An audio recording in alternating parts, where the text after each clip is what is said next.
Hey everyone, welcome into Peanut Butter and Trigger today. Today we're going to touch on a topic that is really close to a lot of people's hearts.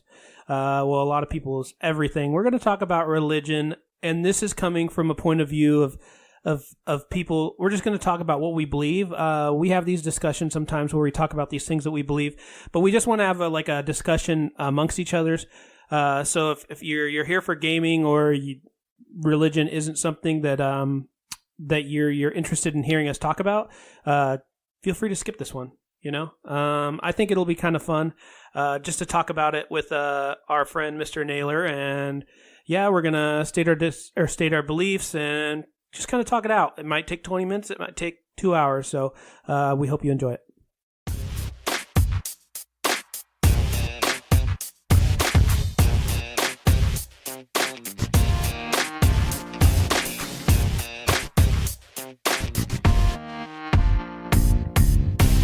Hey everyone, welcome into Peanut Butter Triggered. I'm Scott, joined by Jacewood, what's up? And a very, very special guest, Mr. Naylor. What is up, guys? How you doing? Living the dream, that West Coast dream. Yeah, I just had a cup of coffee, so I'm feeling like myself the West again. Coast dream. All right, here we go. The best coast. I know how this is going to go. Yeah, sorry. Jesse's joining us from the East Coast. So how's Florida. Everything over there in Florida? Nice and sunny and beautiful. I heard a guy. No palms. I heard a guy broke into a Burger King and then started drinking the oil until he died. Gross. Disgusting. And this was in Florida? Yeah. Oh. Well, there's a lot of crazy things that I happen. didn't hear about that. That's almost as bad as being overrun by homeless and meth addicts. Almost.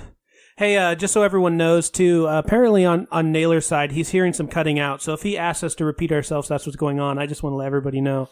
We're doing this through Discord for the first time, so there's definitely some growing pains. So I guess this is a good time for maybe Naylor, if you want to talk a little bit about what you believe or where you came from or whatever you want to say about that, and then we'll go Jay and then me. Yeah, that's fine. So I am Christian, and obviously I believe in salvation through accepting Jesus into your heart. And, one of the things that is, I think, not necessarily unique about me, but what I'm starting to find with younger people as they embark upon religion is that we find the need less and less for church, and more so, especially if you're a Christian, that you're just kind of diving into the Bible and trying to find out the truth for yourself. And for me, reading the Bible is just helpful, in day-to-day life and building a relationship with who I believe is my Lord and Savior. But church for me, as it has with a lot of people that I've talked to, especially people that may not believe in God or may not believe in Jesus or what have you, a lot of them were turned away by church and turned away by religion. And so for me, I am trying to find the truth kind of on my own and throughout my own journey. And this isn't saying that church is bad by any means. I think that if that's what helps you search and find out what the truth is through whatever religion it is that you have, I'm cool with that. But for me, I just think that religion over the course of time and the course of humanity has caused a lot of issues, a lot of wars, and in my opinion, pushes way too many people away from what the ultimate goal is. And my goal, or anybody's goal that follows Jesus, should be to bring people to him and not push people away from them. So that's kind of where I come from on things. But, like I said, I think there's different views and different perspectives based on whatever your personal walk is with or without religion. Would you say that so Christian is very broad at this point, as we probably all very well know. Would you say that what you believe is your own, or is it a certain church that believes the same thing, or is it just this is what you personally believe, and it's kind of your own spirituality. Well, and I apologize, you are cutting out a little bit, but I think what you were asking is, do I believe that? Yeah, I guess rephrase that, because you were cutting out. Plus, the phrasing was a little off for me. So I guess my question is, do you belong to a certain Christian group that believes what you believe, or do you have your own personal belief that you've created personally? No, I don't believe I don't have a personal belief by any means. I think that, a standard Christian, I guess by definition, and Jose and I were talking about this earlier, I guess by definition is, if you're Christian, you believe in God and you believe in Jesus. And there are multiple religions that believe in that. I relate closest to Christianity. I mean, if you were to ask most Christians, they, I would relate with that and have that belief. My whole thing is, as I was younger and I went to church, a lot of churches back in the day were very judgmental. And if you weren't quote unquote perfect, then you were kind of pushed away because of that. And I feel like that's the wrong way to go about it. Sure. And so for me, as I'm trying to embark on this journey, I've just decided to read the Bible myself and come to my own conclusions, and not necessarily listen to what somebody else is telling me the words mean, and just kind of letting that, pour into my heart and figure out for myself what I believe it means, and just take up my walk that way. That makes sense. At least, that I understand what you're saying. Jay, what do you believe? I'm a believer. So no, I'm just kidding. I'm not a believer. It's easy for me to just say that I'm an atheist, just because I don't really believe in anything. And I grew up, early on in my life, kind of being an atheist. Most of my family, they are Christians, so there's a very, very rudimentary knowledge that I have on Christianity. My girlfriend also grew up as a Christian. She is also an atheist. But the difference is she was pretty devout for a while. So again, I don't have a huge amount of knowledge when it comes to religion. So I just want to preface this whole discussion with, if I say something that's out of line or that sounds ignorant, it is coming from a place of just the lack of knowledge, and by no way am I meaning to offend anybody. Jesse and I had discussions earlier today, and Jesse, I hope that I was being respectful when I was talking to you earlier. Oh yeah, 1,000,000%. If you weren't, I wouldn't be having this conversation with you now. Okay. And hopefully I was respectful back. And I think that's the end goal here is, I think that there's so many different thoughts and views and beliefs on things. And the ultimate goal is we would want anybody to come away with, regardless of what your belief is, that you can have civil conversation and you can coexist and unite with people regardless of what their background and beliefs are, versus getting angry or getting frustrated or isolating yourself from people or people from you based on whatever their differences are. And I think that's ultimately what this conversation is about. Yeah, for sure. Open, I guess, dialogue without condemning each other, and at the end of the day, still being friends. I think a lot of people can go either way. Like, if you're super atheist, you refuse to talk or don't want to be friends with Christians, or vice versa. So I think we're trying to show that that's not what we're here about. And, we can believe different things. In terms of my belief, I think I fall maybe somewhere between you guys, probably closer to Jay. I would probably consider myself agnostic, which is where basically I don't know. I mean, maybe there's a God, but definitely would be more towards you would have to. I want you to prove it. I can't see God. I understand that no one can see God, but there's a lot of questions that the world brings up to me personally that makes me either not believe in God or not accept him, or not accept him as the God that people believe he is. I mean, an example would be there's like all this violence in the world, and you saw that, like that Michael Jackson documentary, you saw the shooting most recently in New Zealand, and you see all these horrible things happen to people, and specifically kids. And that's a huge question mark for me. Like, why would a Christian God, if you will, or any of the gods actually, not just a Christian God, allow this to happen if he is truly a good person? Because even if he exists, I guess my question would be, why is it he is allowing these things to happen? Yeah, I think that's a very valid question, and I think regardless of what you believe, I think any intelligent person that thinks for themselves has had that thought.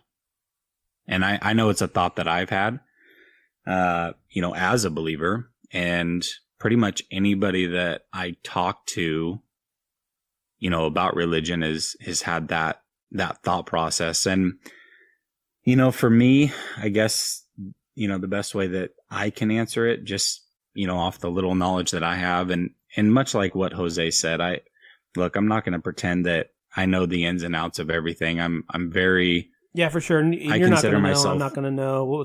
I get what you're saying. Yeah.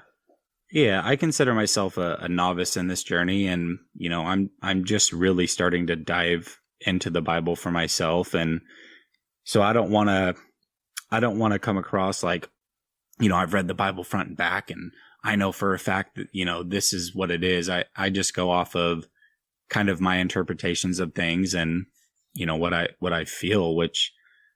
It's a feeling that I believe is provided to me by him, but that's my personal opinion. But for me, I think that we like to place blame on him, because if he is the creator of everything, why would he allow us to be in pain and suffering? And I think the two answers that I have to that are, one, if there truly is an afterlife, then who are we to say that he's quote unquote taking people too early? Because really all he's doing is bringing them to, what I believe is the most beautiful place that we could ever fathom, and that's heaven, to be there with him. And two, I think that if man were to listen from the beginning of time to exactly what we were supposed to listen to, that all of the pain and suffering and the things that we have on this earth would be non-existent, And so I think that we were flawed from the beginning of time, and our choices were flawed from the beginning of time. And that's what kind of leads to what we see now. But on the flip side of that, we look at it as death, and how can you quote unquote end someone's life so early? But in reality, in my opinion, life is just beginning for those people, and they're actually being brought to a better place. And although they may be suffering in the flesh, their souls, which allow them to live on forever, are not being tarnished. And so to me, it's I kind of look at it the opposite way. Sure. No, and I get where you're coming from with the idea that, no one gets taken early. A lot of people say he has a plan that person's going to heaven. I guess the part that really bothers me, and I've talked to you about this before, I think, just like I said before, is yes, the 17-year-old or 15-year-old girl gets taken too early. Like, I understand that it's taken too early, but to be captured by someone and attacked or assaulted or tortured for their time here and then for their family members to have to endure the fallout from that.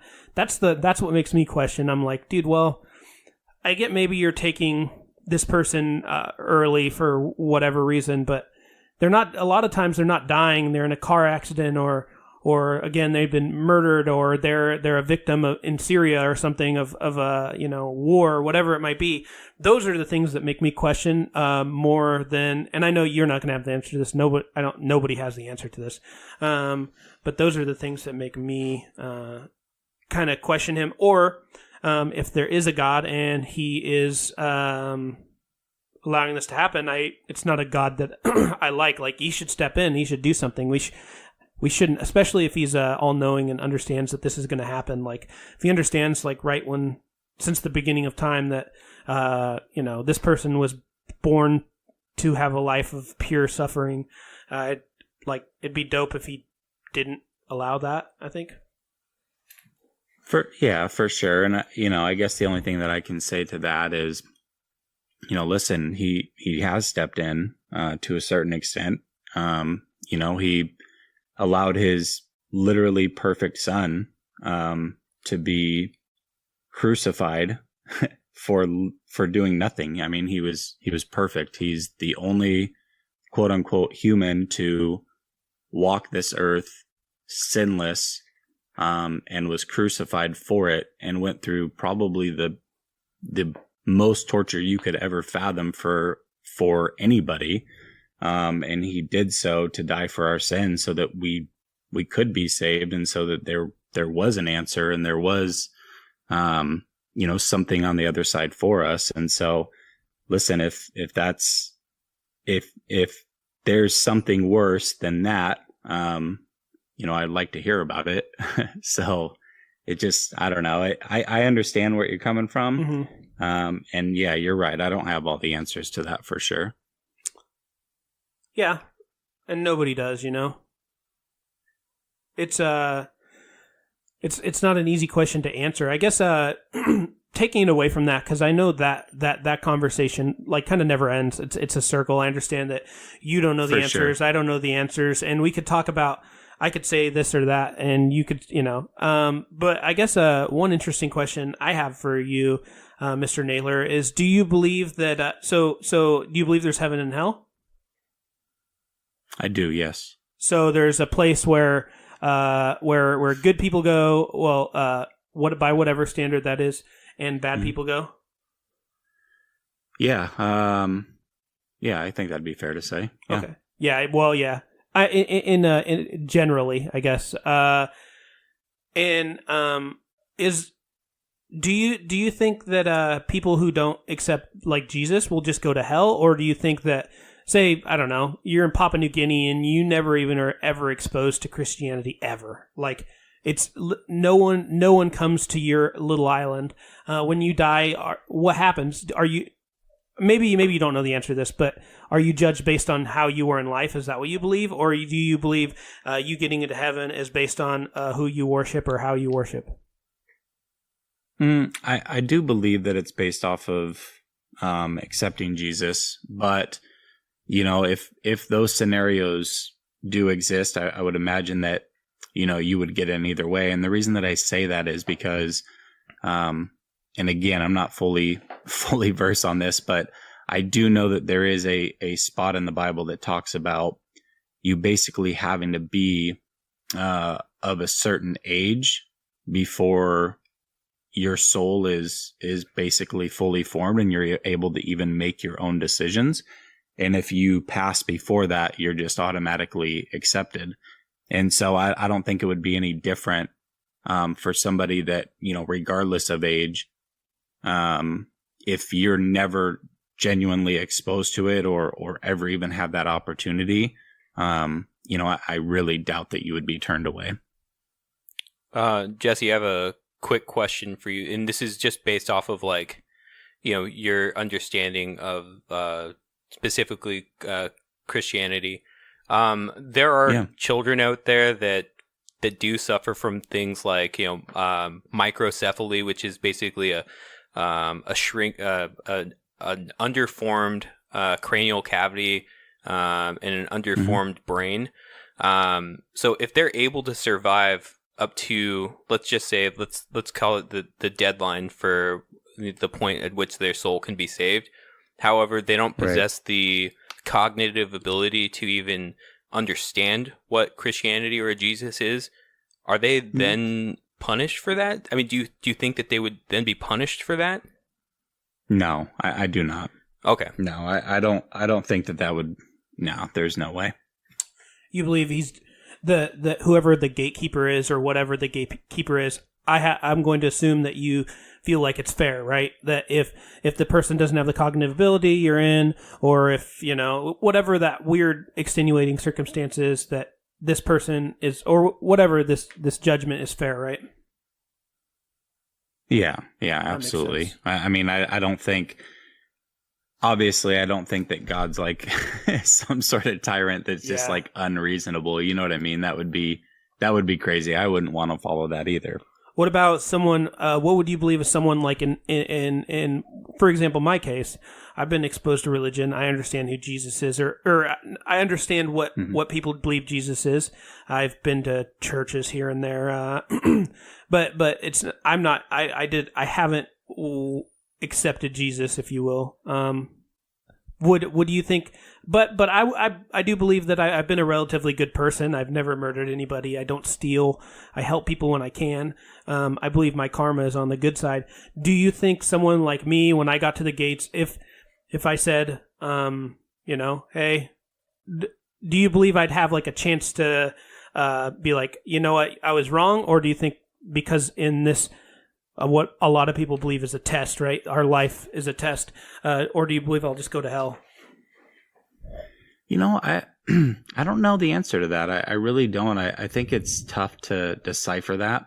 One thing that I do firmly believe is that if you don't accept Jesus, that you do go to hell.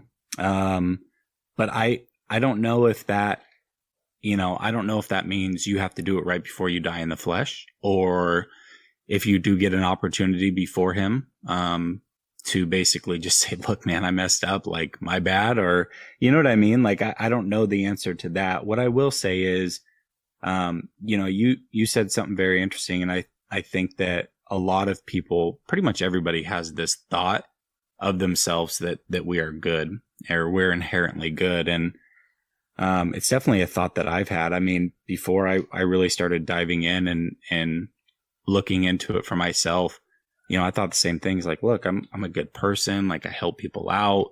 I would never intentionally hurt anybody. Like, I'm a good father.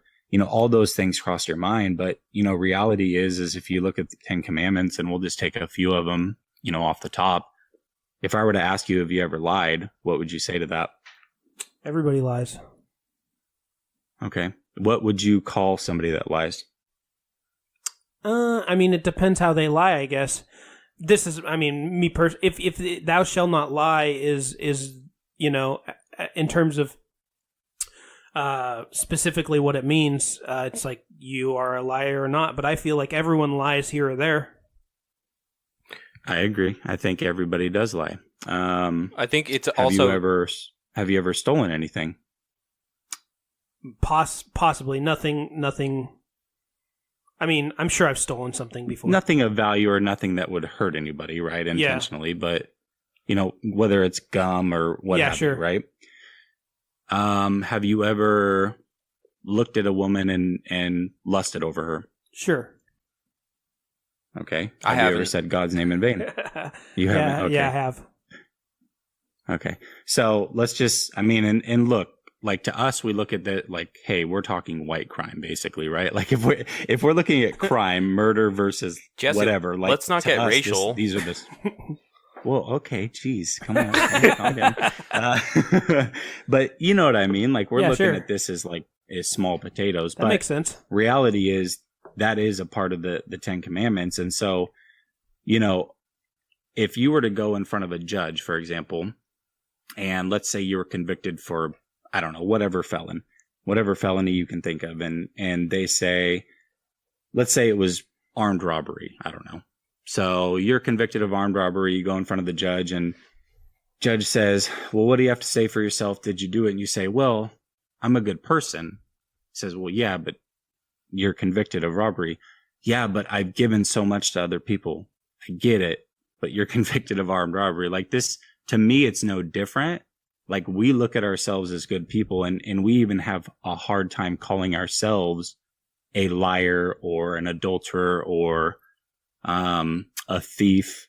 Regardless, like we try to justify why we do these things, or hey, it was just a small piece of gum, or it was a small lie, it didn't hurt anybody. But reality is, we all do it, and so based off of that, we don't live up to the standards. Now, I know that a lot of people look at that as completely ridiculous, and it's like, well, yeah, we're human. Of course, we don't live up to the standards, and that's fine. We're not supposed to, and the Bible basically tells us that we're not going to live up to that standard, and that's why we do need Jesus to make it to the other side. If we don't accept him, then basically we're going to continue to be flawed creatures, and we're never going to be accepted for who we are because we are not perfection.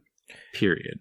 Jesse, I guess one gripe that I have with the analogy of let's say like a human judicial system when it comes to Christianity is, I feel like with Christianity there's no ability to say pay for your crime and still get access to heaven. It's either you accept Christ or not.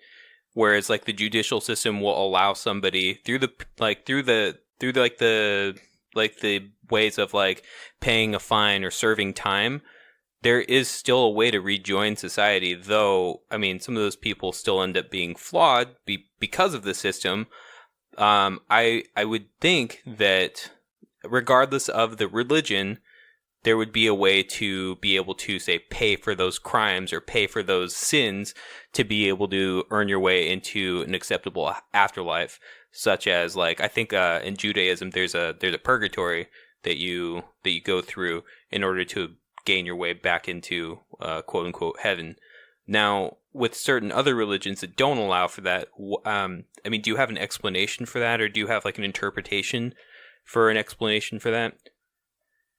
Yeah, I mean, I think that, Catholic would be one that is similar to that, where there's not necessarily a purgatory, but they believe that you, by being a good person, quote unquote good person, that you can also kind of overcome those deeds. And, for me, and you said it without probably even realizing you said it, but basically Jesus did all that for us. Like that's the whole point, is we don't have to, like, I think a lot of people feel ashamed or like, hey, even if they do believe, they don't want to turn to Christ because they feel like, well, I'm not good enough, or, I don't live up to those standards, and, I'm going to be judged, and I'm going to be this, and I'm going to be that. But reality is, like, those sins have been paid for. All of that has been paid for by Jesus Christ, in my belief. And so that's why all you have to do is accept that,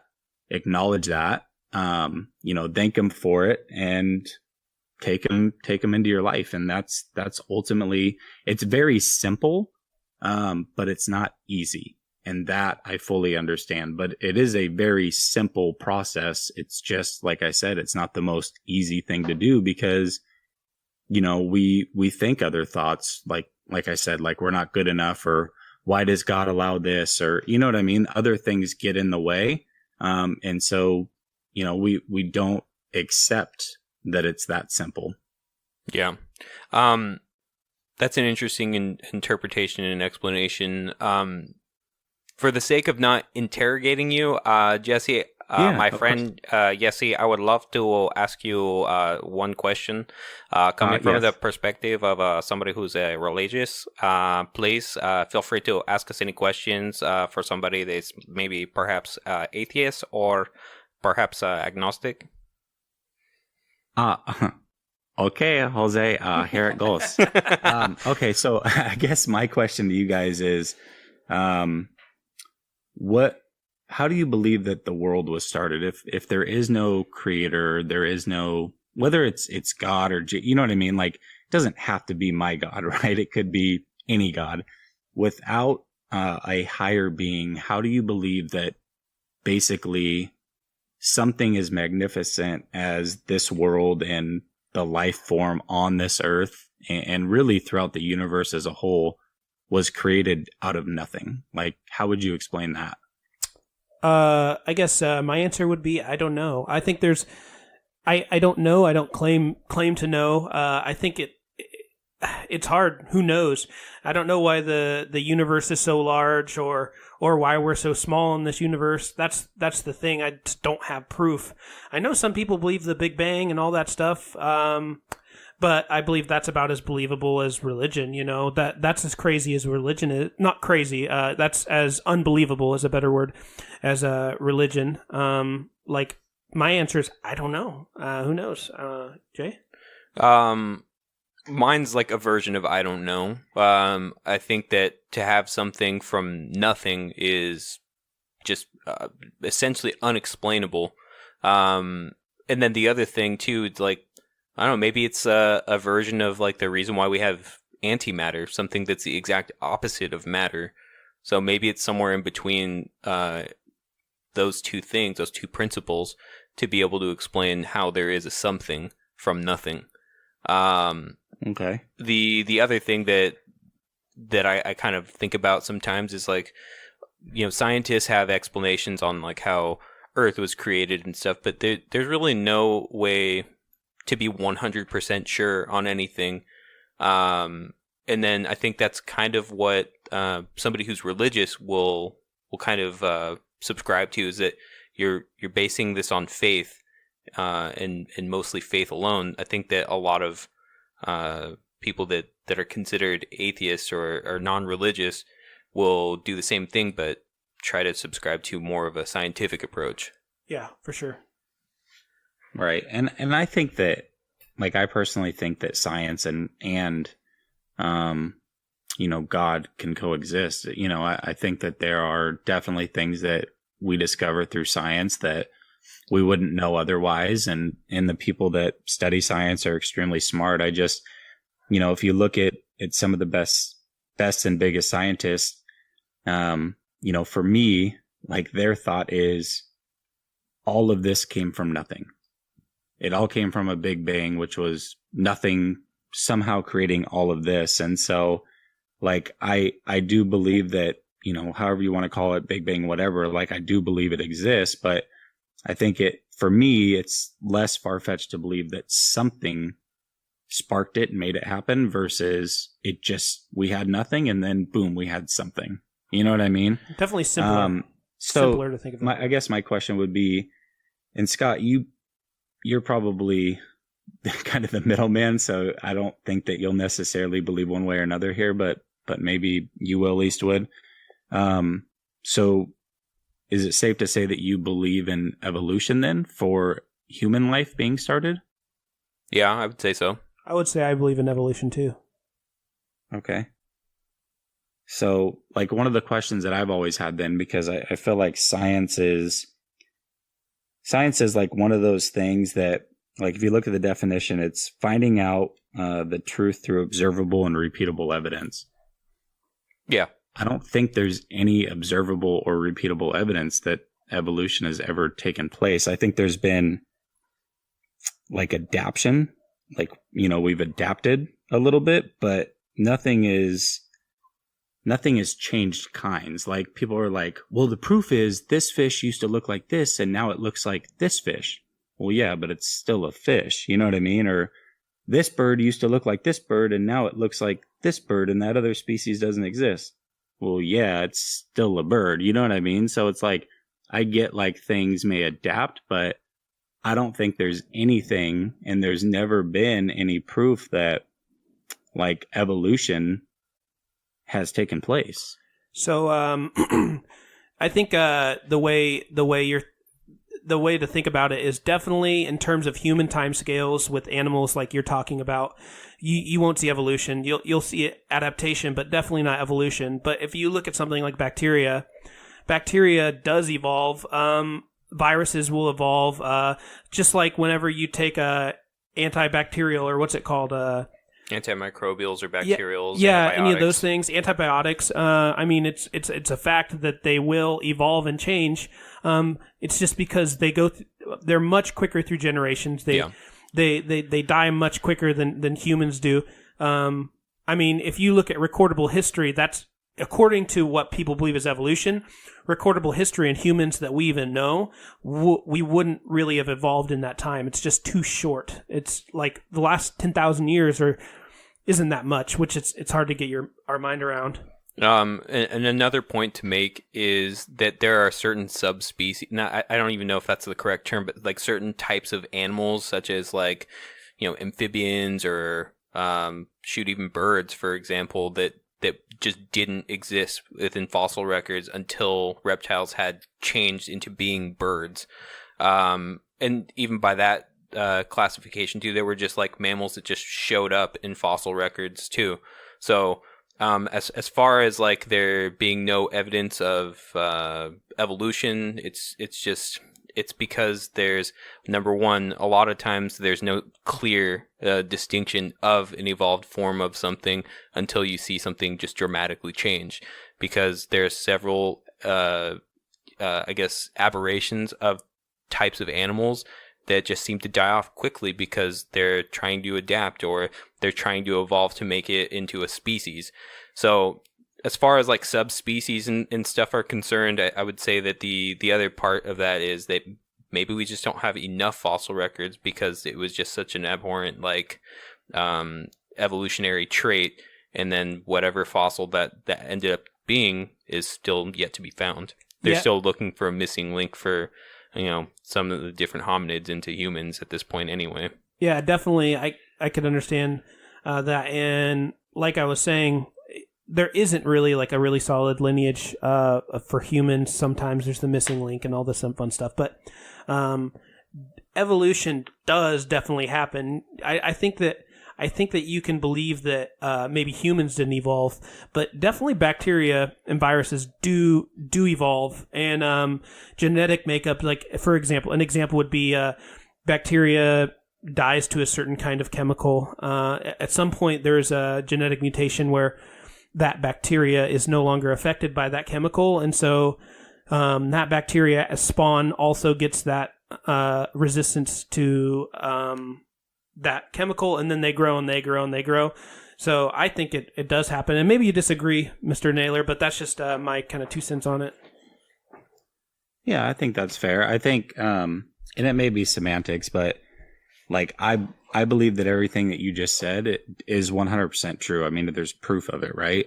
But it's still adaptation. I mean, you just said a bacteria does this, and it couldn't be killed by this, but now the bacteria can be killed by this. Well, it went from being a bacteria to being a more powerful bacteria, but it's still a bacteria, if that makes sense. You know what I mean? Well, adaptation's just like a foundation to evolution. Right. And that's what I'm saying. It could be semantics. I just, when I look at evolution or think of evolution versus adaptation, like to me, they're different. They're distinct.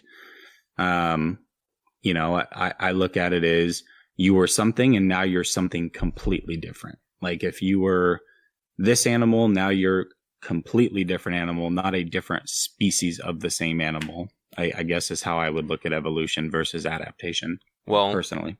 The other thing too, have you ever played that game Pokemon? I'm just kidding. I can't say that I have. Oh, that now I'm a little offended actually that you haven't played Pokemon. So never mind. You know what? That's what's gonna trigger me. Peanut butter and triggered. We're out.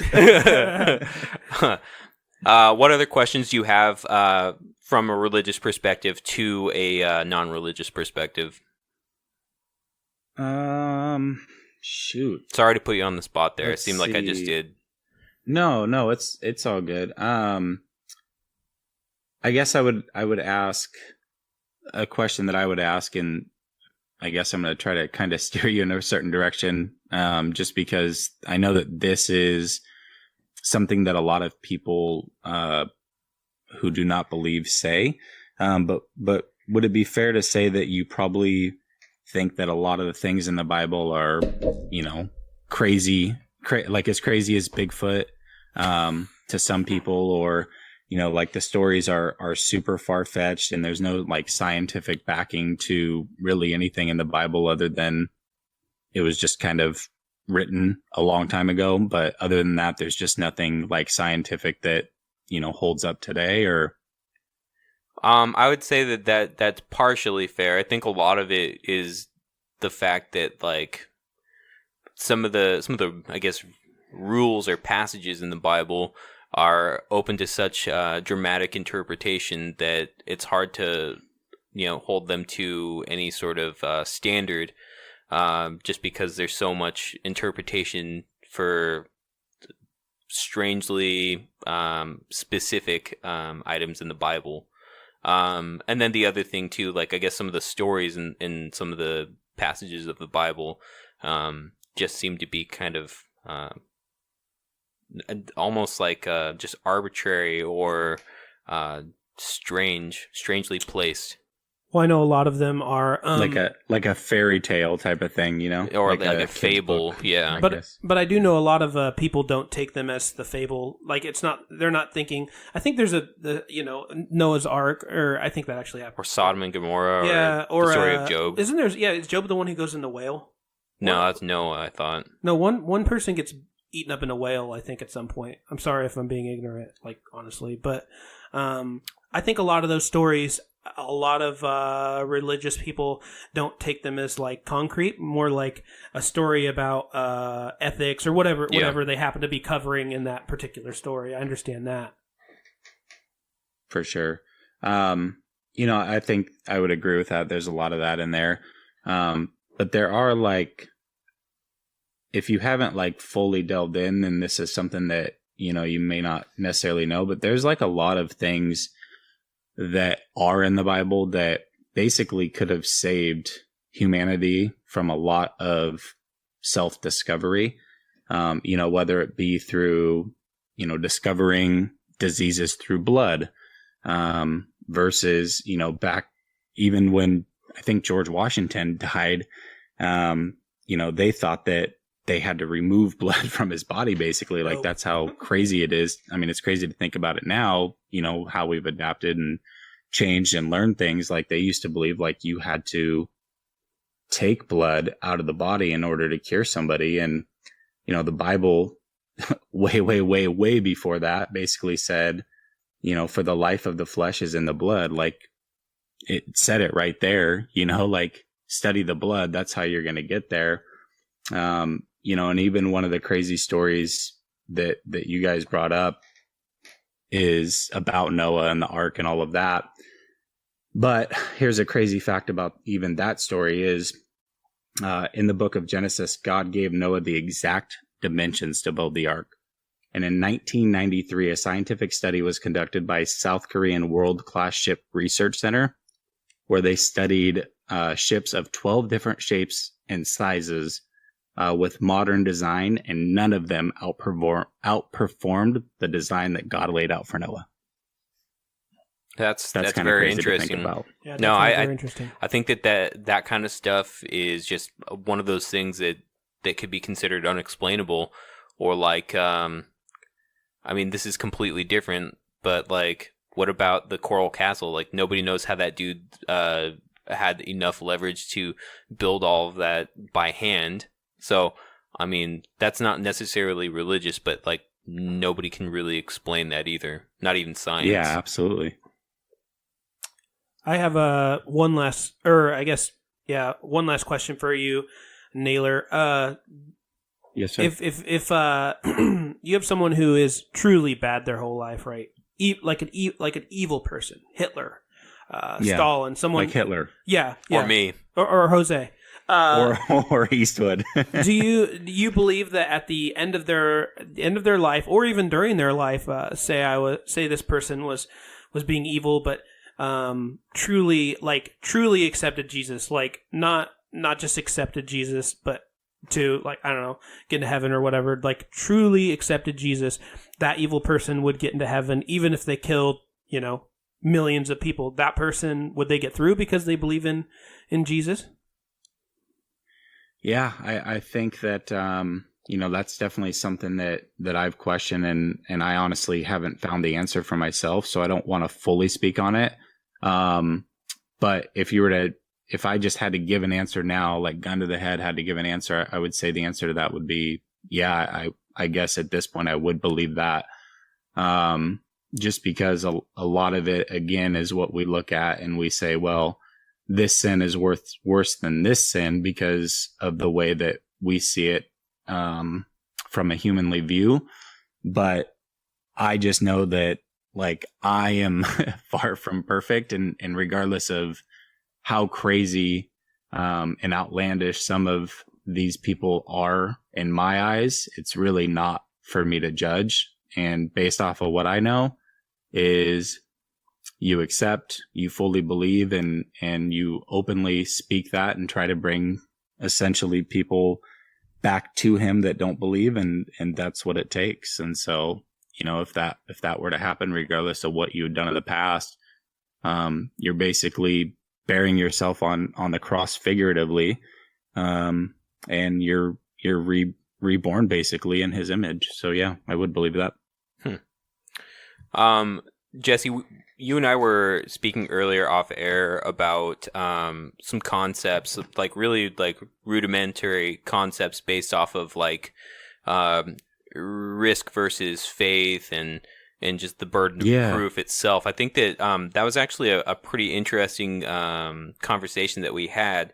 And just to briefly go over it, Jesse and I were talking about how, you know, it's essentially a cyclical argument or a debate on what's truly who's right between somebody who's not religious and somebody who is religious. And this doesn't even go specifically to Christianity, because there's always going to be faith that somebody who's religious will you know, kind of subscribe to.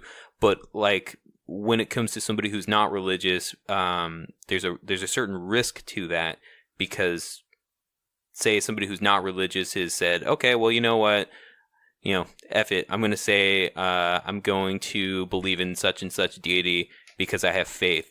And then when it comes down to the end of it, they've died and they're just in a box 6 feet deep. And then at that point, that's when I would consider a risk. Now, Jesse, you had some interesting things to say about that. Do you want to give like basically your synopsis on the discussion that we had? Yeah, you know, I think we were having a conversation a lot like what we're having now, where, you know, we were asking each other some questions back and forth, and I think a lot of them were brought up here. But you know, I said something along the lines of, you talked about faith, and I kind of likened it to like, well, listen, you have faith in a lot of things. It just may not be that, you know, maybe it's faith in a surgeon that he's going to be able to remove cancer from you, or faith in a parachute, you know, that if you jump out of a plane that, you know, it's going to open and you're going to be okay. And you brought up, well, that's kind of more of a risk. And I said, well, that's interesting, because I guess my question is, you know, if you're wrong, if you don't believe and you're the one that's wrong when we die, you run the risk of basically going to hell forever.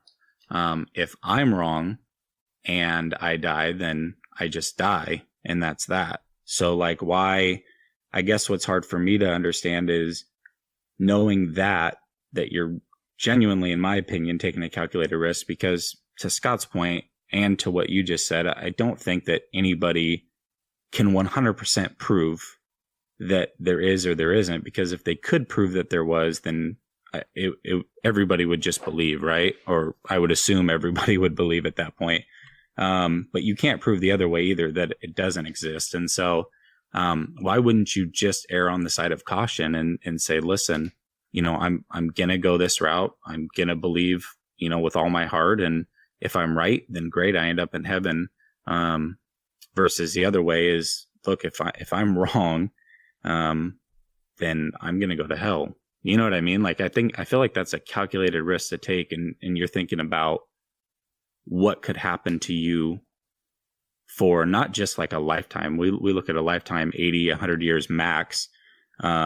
We're talking about eternity, like thousands and thousands and thousands of years that don't end. Like, why would you take that risk with your eternity? Yeah, and I think that's one of the more interesting perspectives, is that based off of risk management, I mean, I don't know if there's any way else to cut it. You almost have to believe in a certain deity to, I guess, get the most out of your risk management, which sounds bizarre, but I think that the way that you described it was pretty spot on. Now, again, from a non-religious person, I think that just makes sense. I just haven't found enough proof to be able to even give myself the ability to formulate an opinion anyway. Going towards religion anyways.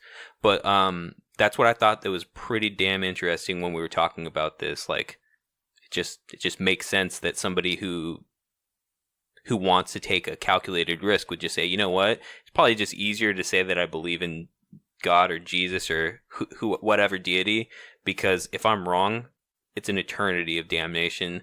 Whereas if I'm wrong as a non-religious person, then I'm just dead in a box. Yeah, I think that's the strongest argument. What are your thoughts on that, Scotty? My thoughts on it are, I think everyone has like what they think is like how they feel about God, and based on what I see going on in the world, like if there truly is a God and I go forward at the end of my life and I meet him, I definitely have some questions for him, like why is there so much suffering? Why did these people get to suffer? So I guess that would be the strongest argument, risk management wise.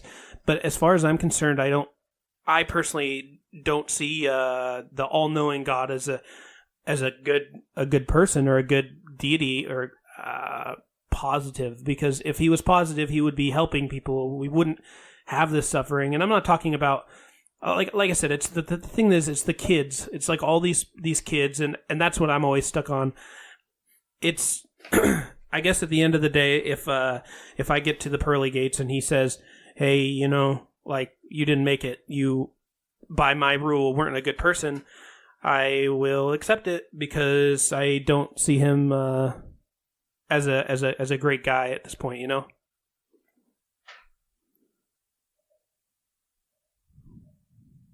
I don't know. That's like, for me, that's tough to hear, just because, like, obviously, regardless of what you believe, like, we're friends and I care about you like I would, a family member. Obviously we've grown close through the years, and, it's hard for me, who, like, is so steadfast in my faith that I'm right, to, like, even fathom a friend such as yourself, or a family member or anybody not being on the other side with me, like, it just to think of, like, the possibility of somebody that I know, love, and care about, like, just is spending their eternity suffering, it's just a thought that I don't know. I can't fathom it, and it just scares the heck out of me to even think about. No, and I understand that. They're deep things, and it's hard to say that, like, hey, you know what? If I get there, I guess, it is what it is. But as far as I'm concerned, I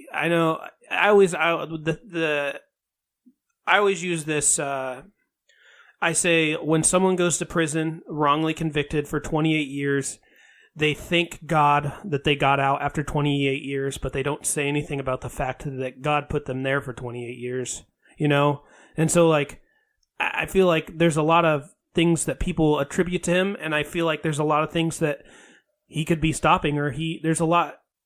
I understand this is a mortal life, according to, what people believe. But I think that he should. I don't know. I don't think people should suffer like they do. And I'm lucky. I don't suffer. I live in a great place, and I have a great family, and I don't suffer every day. But for the people who do, like, I've seen videos that came out of Syria when ISIS was there and stuff. They're just absolutely terrible. To me, the fact that this deity or God or whoever you want to call it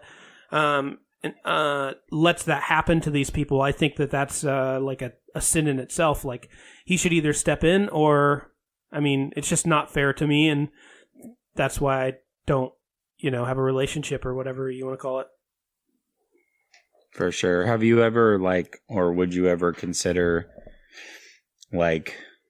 just reading for yourself? I mean, I'm sure that you enjoy, reading a book or a fable or whatever, just reading for yourself just to maybe find some of those answers. Or, I know it sounds kind of bass backwards to, say this, but if you're not a believer, who are you praying to? But just having that thought, to yourself, or I guess I would call it praying and asking for answers in those things, in hopes that, maybe there is an explanation. Maybe you're lucky enough to find those answers that you seek that, a human hasn't been able to answer for you. And, maybe it's enough to change your perspective. I don't know. It's just for me, it would be worth the risk of doing those things to find out before it's too late. You know what I mean? No, that makes sense to me. And like I said, I'm not super deep, but I have been to different churches and stuff like that. But for sure, I guess part of it too is it's not something that overly interests me, and maybe that's a mistake on my part. Yeah. But I guess especially when I see things that are happening in different churches and stuff, and I mean different people doing bad by religion. I know that's not religion as a whole, but people doing bad by religion, the Catholic Church and this whole child abuse thing is just out of control. Those things make crazy. me a little, those are infuriating, to me. Yeah, 1,000,000%, and I agree with that. And obviously that's not something that I condone or whatever, stand by. And it, again, not that I'm worried about my church being caught up in a scandal, but it's that amongst just people at a church, this is just the way church goes, is you go there, you sing worship songs. I think a lot of people are there for a fake feeling on a Sunday, and then they don't live that way their whole life, and it's kind of a hypocrisy. But then they'll sit there and judge others the way that they live. You go there, you sing songs, and you're there to worship. And I think that the thought of church is good. But ultimately there's a man or a woman that gets up in front of everybody and reads parts of the Bible and then tries to explain exactly what it means. And, in my opinion, maybe their interpretation is wrong, or maybe their interpretation doesn't speak to me. And, for me, I feel like the Bible, at least to me, is kind of a living, breathing thing, to where, I could read a Bible and you could read the Bible, and we'll come up with different thoughts of what that means based off of kind of what we need in our lives and what we're going through. And it doesn't make you wrong and it doesn't make me wrong. It just means that we're different and we're wired differently, intentionally. And so that's another big reason why I choose not to partake in church every Sunday, because, I just think that the message there is not necessarily what I'm seeking. I'm seeking the message from, who I believe is my creator. Yeah. Jesse, I think you had some cool points there. I think another thing that's kind of, it ties back to one of your earlier points about, again, risk and so forth. But I guess the last thing that I wanted to ask you is how does one know that the religion that they are choosing to have faith in, how do we know that that's the correct one? Because, I mean, if it's me and I wanted to become religious at some point in order to be saved, how do I know that I'm not to pick, Judaism or Hinduism or Buddhism or whatever? And at that point, how genuine is it if I'm in it to save myself when it comes to calculating risk? For sure. And I think that that's a big question. And I think it'll bring us to another thing that we were kind of texting about back and forth. But,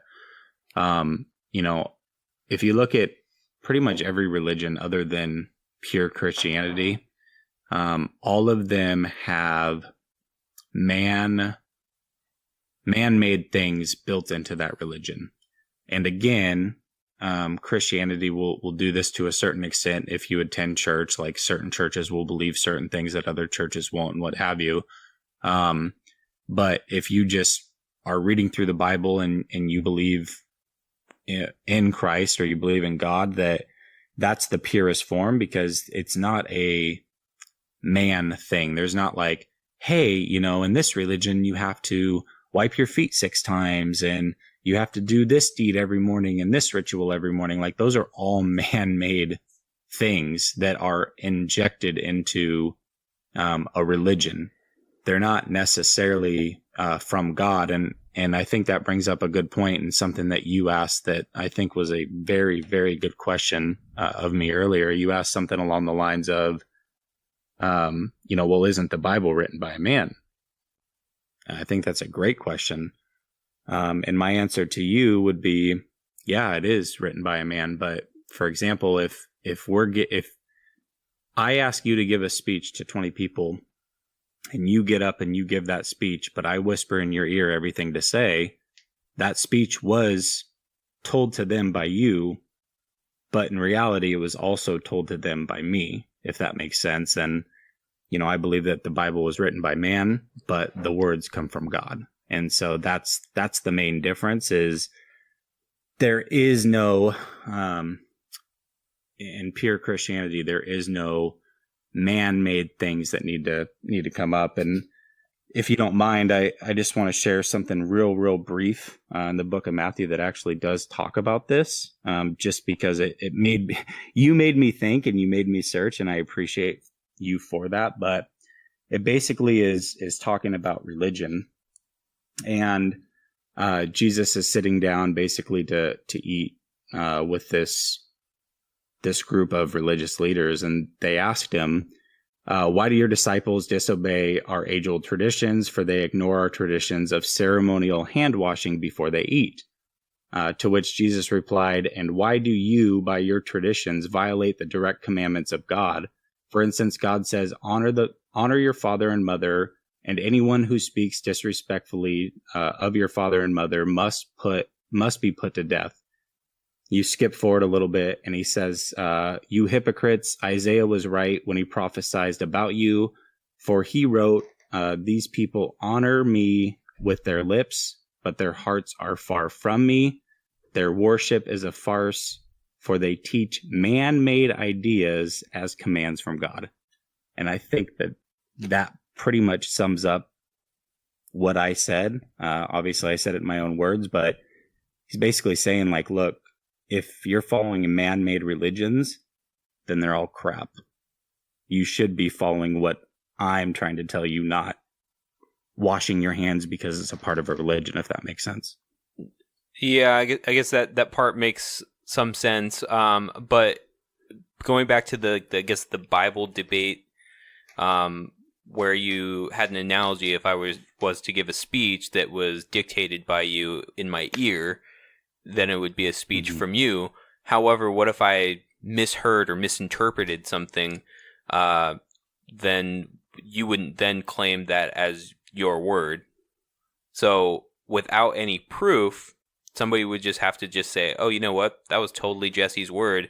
Jay just told everybody to go ahead and kick their own ass because Jesse said so. And then somebody's like, Jesse, why did you tell me to kick myself in the butt? And then you say, I didn't say that. And like, well, that's what Jay said. You just don't respond. No, that's kind of making it a bit of a joke. But I mean, without any proof, I mean, it essentially is just a tool made by man. Yeah, for sure. And I think, it goes back to the faith thing, but also, pretty much anything that is in the Bible, that is like a real story of substance, pretty much all of it is written about twice by two different people at two way different times. The stories are slightly different, but the moral of the story is literally identical. And so that to me says, listen, you have two people that don't know each other, and were born many, many, many years apart, wrote scriptures for the Bible, and they both came to the same exact conclusion about who their creator is, then that tells me that they're probably right.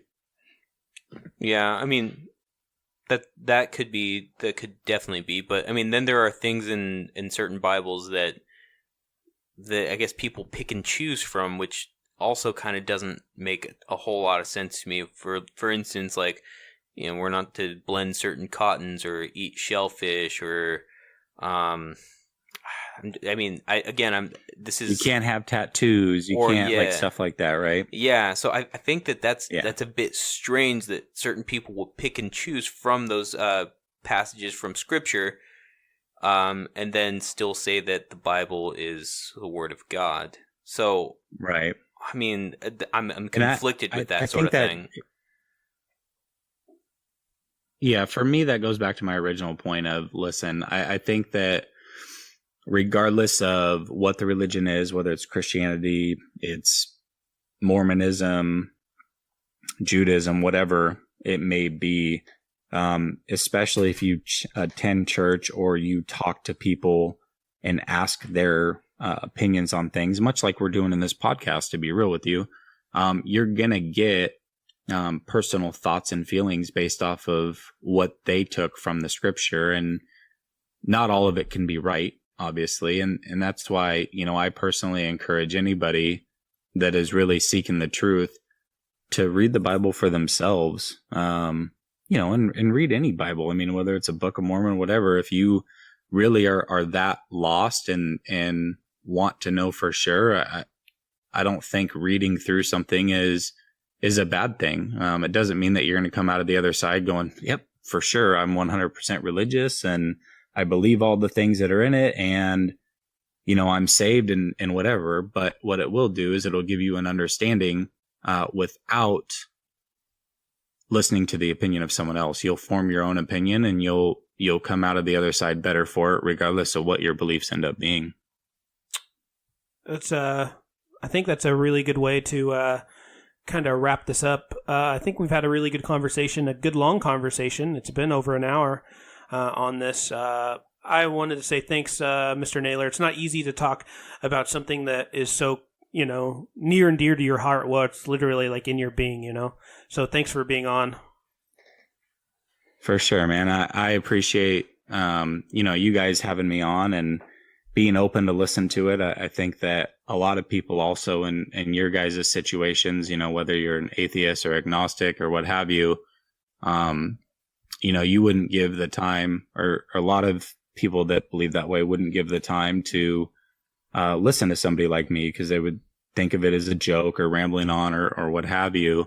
So the feeling's mutual. I appreciate, you know, you guys having me on and being open and, you know, having real honest conversation and asking honest questions and just respecting my answers either way to it. Yeah. And on that last word, let's take it to our shout outs. Jesse, do you have any shout outs that you'd like to give from anybody in your life or in your professional life? No, I'm not going to give any shout outs, but last time I was on when you guys have talked about it in the past is, you guys always talk about like what you're watching or what you're doing. Oh yeah. We didn't do a PDW, dude. You what? We didn't do a play doing watching. We call it the PDW. Damn. But I did want to say, that there's a movie that I watched that I think is a very, very good movie. I just watched it this last week, and it's called Ben is Back. And it really hit me in my core, because in my life, I've had a lot of family members that have battled addiction and a lot of friends who have battled addiction, specifically like heroin addiction and pill addiction and stuff like that. And this movie, it was a short movie. It was only about an hour and a half, but kept me on the edge of my seat the whole time. And at the very end, it just shook me to my core. And I think, you know, for anybody that's wanting just a good kind of suspenseful movie to watch, I think it's a great movie either way. It'll keep you on the edge of your seat, but also if you've ever battled addiction or you know somebody that's battled addiction, it'll hit you that much harder. And I think that it's definitely a movie worth watching for sure. What was it? Ben is Back, Ben? Yeah, Ben is back. Yep. Okay. Well, Ben will be back next week. Hopefully, if he doesn't bail again. Shout out. That's Scott's shout out. No, my shout outs are Robbie, Jacob, Robbie, Jacob, Kat, Linda, shout out. My shout outs are going to my lovely girlfriend Katie, my lovely boyfriend Javad, and I also want to send my good vibrations to CJ McCollum of the Portland Trail Blazers. Get that stupid knee fixed, and stop taking dumb jump shots that disrupt the flow of the offense. And I have my fingers crossed that the Portland Trail Blazers will make the playoffs and have a really good run through the playoffs and ultimately win a championship. Yeah, let's do it. Wow. A shout out also to my wife and my son, and I have to give you a shout out. Triple Option Sports. Wow. Oh, hey, thanks. That's really nice of you. You like that? I know we're big time here, so we give you little guys a little help. yeah, I appreciate that. Even though Jesse's on the weak coast. Oh, shout out to Radford. Shout out to Radford. I haven't talked to him in a minute. Yeah, I haven't talked to him since last week? Unbelievable, guys. You're unbelievable. All right, thank you everyone for tuning in. It's been a fun one. It's been a good one, and goodbye for everyone. Oh yeah. Bye. Laters. Peace.